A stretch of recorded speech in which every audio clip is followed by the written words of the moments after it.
তিনাপুর গ্রামের পাশে একটি বড় জঙ্গল ছিল। কিছু মানুষ জঙ্গল থেকে ফলমূল জোগাড় করে নিয়ে আসতো আর সেগুলো গ্রামের বাজারে বিক্রি করে দিত। সম্পদ ও তার 15 বছরের ছেলে আশু এই কাজই করত। তারা জঙ্গল থেকে ফল ফুল ইত্যাদি জোগাড় করে আনতো আর সেগুলো গ্রামের বাজারে বিক্রি করে দিত। একদিন সম্পদ আর আশু জঙ্গলে ফলমূল সংগ্রহ করছিল। ঠিক তখনই তারা দূরে একটি নেকড়ে দেখতে পেল। বাবা বাবা, ওই দেখো নেকড়ে। আরে আরে, এ তো সত্যিকারের নেকড়ে। আর তুই পিছনে থাকিস না বাবা, ও এগিয়ে আসে, আমি ওকে একাই সামলে নেব, বুঝেছিস? সম্পদ এটা বলতেই থাকে। ঠিক তখনই আকাশ হঠাৎ মেঘলা হয়ে যায় আর জোরে বৃষ্টি হতে থাকে। আসল খুব একটা অদ্ভুত ঘটনা মনে হতে লাগলো। আর তারপর সে বলে, বাবা, হঠাৎ করে বৃষ্টি কেন হচ্ছে? আমার তো খুব ভয় লাগছে। হ্যাঁ, অদ্ভুত কিছু ঘটছে, তুমি কোনো চিন্তা করিস না, আমি দেখে নেব। বাবা, নেকড়ে তো আমাদের দিকেই আসছে, তুই ভয় পাস না, আসতে দে। নেকড়ে যেই তাদের কাছে আসে, সে হঠাৎ করে একটি ভয়ঙ্কর পিশাচে পরিণত হয়ে যায়। লাল লাল কয়লার মতো চোখ আর লম্বা দাঁত। তাকে দেখতেই সম্ভব চিৎকার করে ওঠে, আসু, তুই পালিয়ে যা রে বাবা, তাড়াতাড়ি পালা, এটা একটা পিশাচ, আর তুই এই পিশাচের থেকে নিজের প্রাণ বাঁচা। ওকে নিয়ে কে নয়, তাকে দরকার, আমি রক্ত পান করব, রক্ত। আমি তোর শরীর থেকে রক্তের প্রত্যেক ফোঁটা পান করব। এই বলে পিশাচ সম্পদের ঘাট থেকে শরীর থেকে রক্ত পান করতে থাকে শুধু। এইভাবে সম্পদ মারা যায় আর পিশাচ তাকে মাটিতে ফেলে দেয়। এইদিকে আশু দৌড়াতে দৌড়াতে গ্রামের দিকে পৌঁছায়। আরে, জঙ্গলে পিশাচ ঘুরছে, ও আমার বাবাকে ধরে নিয়েছে, আমার সাথে চলো, আমার বাবাকে পিশাচের হাত থেকে বাঁচাও। আশুর থেকে এই খবর পাওয়ার পরেই গ্রামবাসীরা জঙ্গলের দিকে দৌড়ায়। সবার হাতে লাঠি সোটা ছিল, কিন্তু জঙ্গলে পৌঁছাতেই তারা সম্পদের দেহই পেল। পিশাচ তো তাকে মেরে কোথাও উদয় হয়ে গিয়েছিল। বাবা, ওই পিশাচ আমার বাবাকে মেরে ফেলেছে, আমি ওকে জীবিত ছাড়বো না, আমি ওকে মেরেই ফেলবো। সেই দিনের পর থেকে পুরো গ্রামে পিশাচের ভয় ছড়িয়ে পড়ে। পিশাচ রাতে গ্রামে ঢোকা শুরু করে দেয়, আর যার সাথেই তার মুখোমুখি হয় সে মারা যায়। পিশাচ তার সমস্ত রক্ত পান করে তাকে হত্যা করে ফেলে। কি গরম রক্ত এর, সত্যি খুব মজা হচ্ছে আমার। হ্যাঁ, এবার আমি গ্রামের সব মানুষের রক্ত পান করব।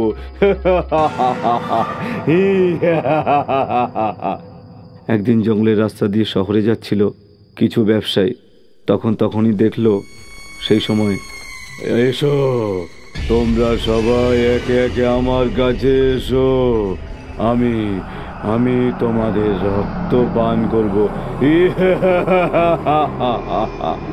আমাকে ছেড়ে দাও, আমাকে ছেড়ে দাও, আমাদের রক্ত পান করো না, আমরা তোমার কি ক্ষতি করেছি, আমাদের ক্ষমা করে দাও। রক্ত তো আমি পান করবই, তোমাদের সব রক্ত আমি পান করব। এই বলে পিশাচ তাদের সব রক্ত পান করার জন্য এক এক করে পরপর তাদের ঘাড় ধরে আর তাদের মেরে ফেলে। আরে শোনো, ওই পিশাচ কিছু ব্যবসায়ী মানুষদেরও মেরে ফেলেছে, তাদের দেহ জঙ্গলের রাস্তার ধারে পড়ে রয়েছে। এত খুবই খারাপ হয়েছে ভাই, এই পিশাচ তো সবার জীবন তছনছ করে দিয়েছে। গ্রামে আর চারপাশে পিশাচের বাড়তে থাকা ভয় বিপদ দেখে গ্রামবাসীদের গভীর চিন্তা হয়, আর তারা পিশাচ থেকে মুক্তি পাওয়ার উপায় খুঁজতে থাকে। দেখ ভাই, এই শয়তান পিশাচের অত্যাচার আমরা সহ্য করতে পারবো না, এবার তো একে শেষ করার জন্য কিছু না কিছু করতেই হবে। কিন্তু একে কিভাবে শেষ করা যাবে, এই কথাটা খুঁজে বের করা তো খুব কঠিন ব্যাপার। হ্যাঁ, তা তো বটেই, কিছু না কিছু তো করতেই হবে।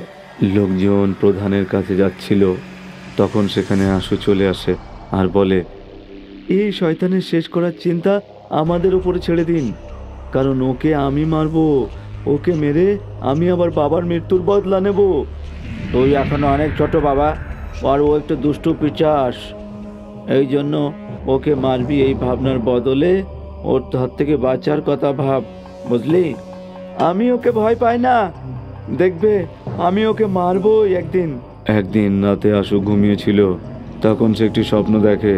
স্বপ্নেতে আশু কাঁদছিল, আর একজন মহাত্মা তাকে পিশাচকে মারার উপায় বলছিল।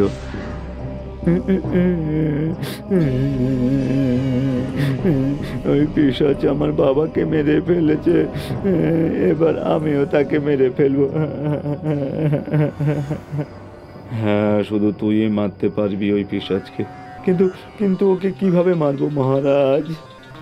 বাবা, তুমি পাহাড়ের শিব মন্দিরে যাও, সেখানে তুমি একটি সোনালী ত্রিশূল পাবে।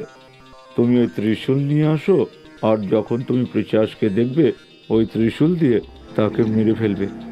ঠিক আছে, যদি এরকম হয় তাহলে আমি আগামীকালই ত্রিশূল নিয়ে আসবো। আশু পরের দিনই পাহাড়ে গিয়ে শিব মন্দির থেকে ওই সোনালী ত্রিশূল নিয়ে আসে, আর সেটা নিজের কাছে রেখে দেয়। তার হাতে ত্রিশূল দেখে অনেক গ্রামবাসী জিজ্ঞাসা করে, আরে আশু, এ কেমন ত্রিশূল? সন্ন্যাস নিয়ে নিয়েছিস নাকি বাবা?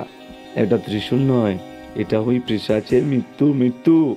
দেখবে আমি এই ত্রিশূল দিয়ে ওকে মেরে ফেলবো। একবার ও আমার চোখের সামনে তো আসুক। আশু এখন শুধু কথাই বলছিল, তখন কারো চিৎকারের আওয়াজ শুনতে পেল। আরে আরে শোনো, আরে পালাও পালাও পালাও, গ্রামে পিশাচ এসেছে, আরে ও অনেক মানুষকে মেরে ফেলেছে, আরে পালাও পালাও পালাও। এই কথা শুনেই গ্রামবাসীদের মধ্যে হইচই পড়ে যায়, আর সবাই নিজের প্রাণ বাঁচাতে এদিক ওদিক পালাতে থাকে। কিন্তু আশু নির্ভয়ে পিশাচের সামনে গিয়ে দাঁড়িয়ে পড়ে। তুই ওই দিন বেঁচে গিয়েছিলিস, কিন্তু আজ বাঁচবি না। আজ আমি তোর বাবার মতো তোকেও মেরে ফেলবো। হ্যাঁ, মেরে ফেলবো। আজ তুই বাঁচবি না, আজ তুই মরবি। এই ত্রিশূল দেখ, এটা তোর মৃত্যু। অনেক রক্ত পান করেছিস তুই গ্রামবাসী, এবার তুই শেষ।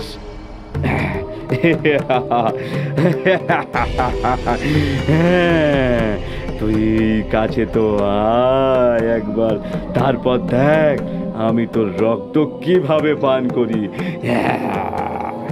এই বলে পিশাচ আশুর ঘাড় ধরার জন্য তার দিকে এগিয়ে আসে, কিন্তু সেই সময় ত্রিশূল তার উপরে আঘাত করে। ত্রিশূল সোজা পিশাচের পেটে গিয়ে ঢোকে, আর তার শরীরে আগুন লেগে যায়। তার শরীর কয়লা হয়ে এদিক ওদিক ছড়িয়ে পড়ে। আরে দেখো, শয়তান মারা গেছে, মরে গেছে শয়তান।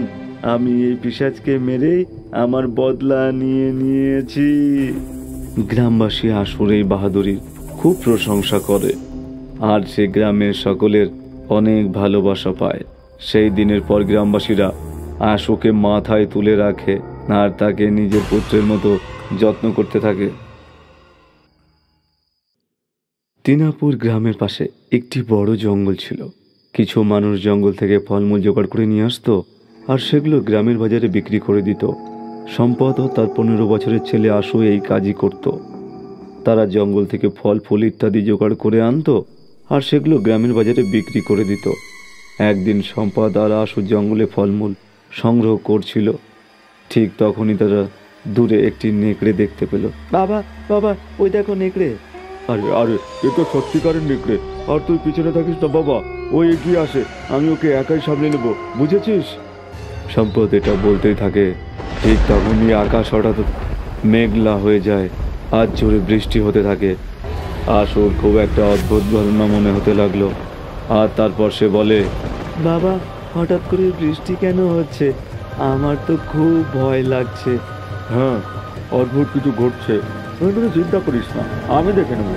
বাবা, নেকড়ে তো আমাদের দিকেই আসছে, তুই ভয় পাস না, আসতে দে।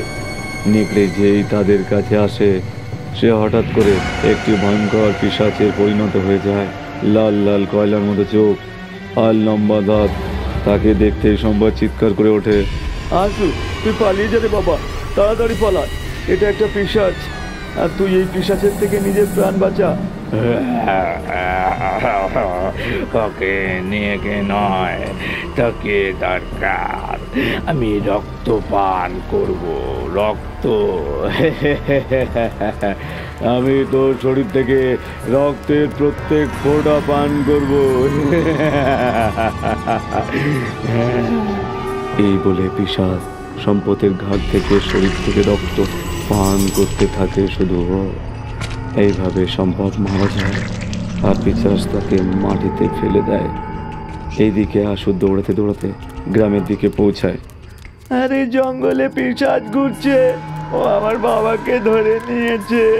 আমার সাথে চলো, আমার বাবাকে পিশাচের হাত থেকে বাঁচাও।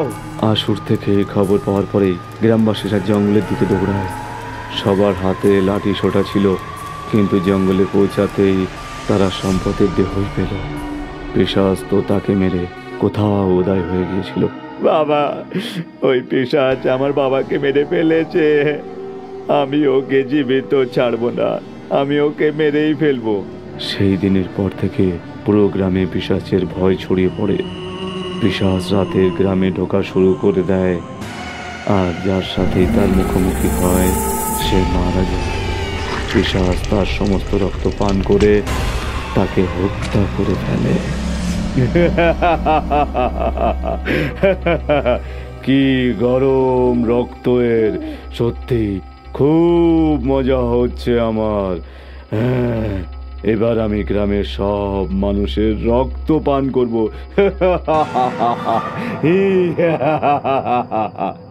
একদিন জঙ্গলের রাস্তা দিয়ে শহরে যাচ্ছিল কিছু ব্যবসায়ী। তখনই দেখলো, সেই সময়, এসো তোমরা সবাই একে একে আমার কাছে এসো, আমি আমি তোমাদের রক্ত পান করব। আমাকে ছেড়ে দাও, আমাকে ছেড়ে দাও, আমাদের রক্ত পান করো না। আমরা তোমার কি ক্ষতি করেছি, আমাদের ক্ষমা করে দাও। রক্ত তো আমি পান করবই, তোমাদের সব রক্ত আমি পান করব। এই বলে পিশাচ তাদের সব রক্ত পান করার জন্য এক এক করে পরপর তাদের ঘাড় ধরে ধরে আর তাদের মেরে ফেলে। আরে শোনো, ওই পিশাচ কিছু ব্যবসায়ী মানুষদেরও মেরে ফেলেছে। তাদের দেহ জঙ্গলের রাস্তার ধারে পড়ে রয়েছে। এত খুবই খারাপ হয়েছে ভাই, এই পেশাচ তো সবার জীবন তছনছ করে দিয়েছে। গ্রামে আর চারপাশে পিশাচের বাড়তে থাকা ভয় বিপদ দেখে গ্রামবাসীদের গভীর চিন্তা হয়, আর তারা পিশাচ থেকে মুক্তি পাওয়ার উপায় খুঁজতে থাকে। দেখ ভাই, এই শয়তান পিশাচের অত্যাচার আমরা সহ্য করতে পারবো না। এবার তো একে শেষ করার জন্য কিছু না কিছু করতেই হবে। কিন্তু একে কিভাবে শেষ করা যাবে, এই কথাটা খুঁজে বের করা তো খুব কঠিন ব্যাপার। হ্যাঁ, তা তো বটেই, কিছু না কিছু তো করতেই হবে। লোকজন প্রধানের কাছে যাচ্ছিল, তখন সেখানে আশু চলে আসে আর বলে, এই শয়তানের শেষ করার চিন্তা আমাদের উপরে ছেড়ে দিন, কারণ ওকে আমি মারবো। ওকে মেরে আমি আবার বাবার মৃত্যুর বদলা নেব। তুই এখনো অনেক ছোট বাবা, আর ও একটু দুষ্টু পিশাচ, এই জন্য ওকে মারবি। এই ভাবনার বদলে ওর হাত থেকে বাঁচার কথা ভাব, বুঝলি? আমি ওকে ভয় পাই না, দেখবে আমি ওকে মারবই একদিন। একদিন রাতে আশু ঘুমিয়েছিল, তখন সে একটি স্বপ্ন দেখে। স্বপ্নেতে আশু কাঁদছিল, আর একজন মহাত্মা তাকে পিশাচকে মারার উপায় বলছিল।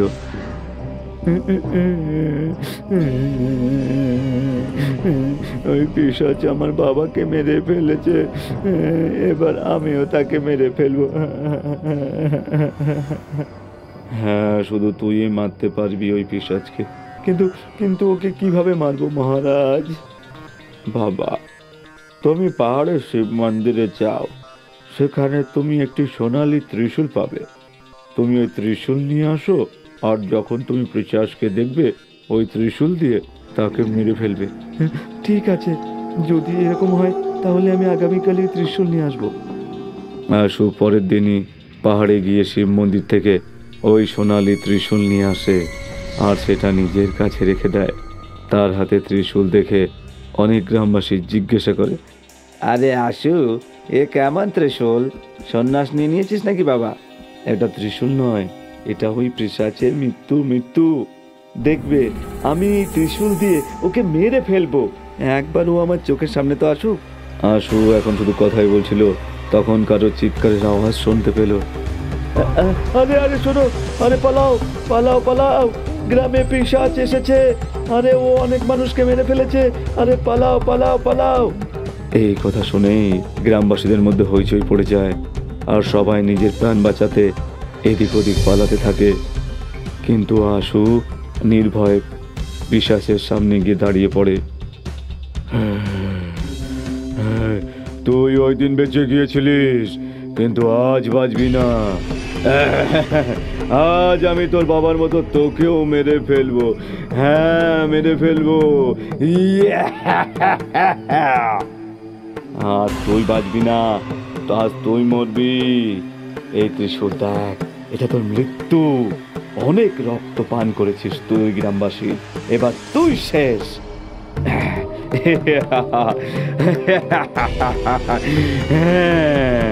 তুই কাছে তো আয় একবার, তারপর দেখ আমি তোর রক্ত কিভাবে পান করি। এই বলে পিশাচ আশুর ঘাড় ধরার জন্য তার দিকে এগিয়ে আসে, কিন্তু সেই সময় ত্রিশূল তার উপরে আঘাত করে। ত্রিশূল সোজা পিশাচের পেটে গিয়ে ঢোকে, আর তার শরীরে আগুন লেগে যায়। তার শরীর কয়লা হয়ে এদিক ওদিক ছড়িয়ে পড়ে। আরে দেখো, শয়তান মারা গেছে, মরে গেছে শয়তান। আমি এই পিশাচকে মেরেই আমার বদলা নিয়ে নিয়েছি। গ্রামবাসী আশুর এই বাহাদুরির খুব প্রশংসা করে, আর সে গ্রামের সকলের অনেক ভালোবাসা পায়। সেই দিনের পর গ্রামবাসীরা আশুকে মাথায় তুলে রাখে আর তাকে নিজের পুত্রের মতো যত্ন করতে থাকে।